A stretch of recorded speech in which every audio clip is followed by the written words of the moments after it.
నేను రంజిత్ రెడ్డియో మా పార్ట్నర్ ఎవరు నచ్చక బయటికి వెళ్ళినాను ఒక్క పేరు చెప్పమనండి. మొన్న రీసెంట్గా కేటీఆర్ బహుశా మీకు ఫ్రెండ్ అనుకుంటా, మంచి ఫ్రెండ్ అనుకుంటా మీకు, మంచి ఫ్రెండ్, ఒక స్టేజ్ మీద అంటే విమర్శించడము తిట్టడము లాంటివి చేయాల కొంత బాధపడినట్టు అనిపించింది.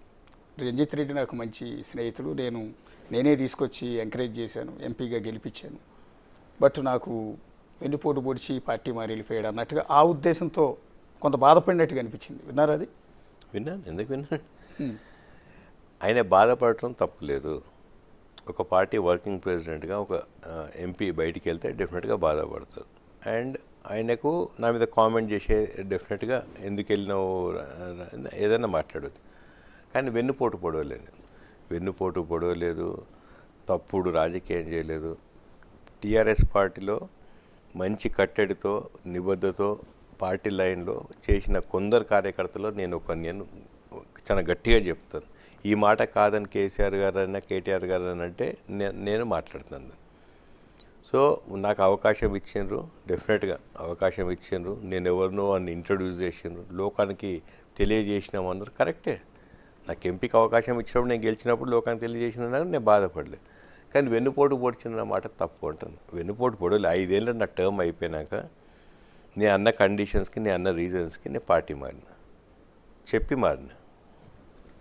ఇప్పుడు మీరు వచ్చేసారు సిట్టింగ్ ఎంపీ, తర్వాత జితేందర్ రెడ్డి గారు ఆయన పార్టీలోకి వచ్చేసారు, కడియం శ్రీహరి గారు వచ్చారు, కేశవరావు గారు వచ్చారు. ఇలాంటి పెద్ద తలకాయలన్నీ కూడా, పెద్ద వికెట్స్ అన్నీ కూడా ఒక్కొక్కటిగా బీఆర్ఎస్ నుంచి కాంగ్రెస్లో వచ్చి చేరుతూ ఉన్నారు. ఎందుకు అంటే ఇంత ప్రెషర్ ఉందా, లేకపోతే ఏమైనా వేరే రీజన్స్ ఉన్నాయా పార్టీ ఇంతమంది మారటానికి? మీరు చెప్పిన 4 పేర్లు 4 డిఫరెంట్ టైప్ ఆఫ్ ఇది కదండి. ఇప్పుడు బీఆర్ఎస్లో టికెట్ దొరకడం అంటే ఆషామాషి వ్యవహారం కాదండి. ఎమ్మెల్యే కోసమైనా ఎంపీకైనా కాంపిటీషన్ ఎంత ఉంటుందో మీకు బాగా తెలుసు. వరంగల్ నుంచి ఎంపీ క్యాండిడేట్గా కడియం శ్రీహరి గారి అమ్మాయికి, యంగ్స్టర్ అమ్మాయి, పాలిటిక్స్లోకి ఫస్ట్ టైం వస్తున్న ఆవిడకి టికెట్ ఇచ్చారు, ఏకంగా అనౌన్స్ కూడా చేశారు.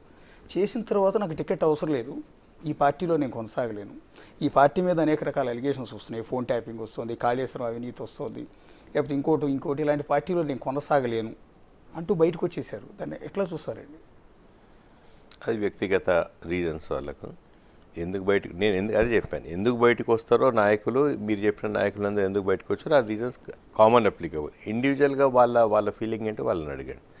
6 గ్యారెంటీలు అమలు చేయడం చాలా కష్టం కదా అని నేను, ఎందుకంటే అప్పుడు అవతల ఉన్నప్పుడు నేను కామెంట్ చేసిన కావచ్చు, అడిగితే మొత్తం చెప్పాను.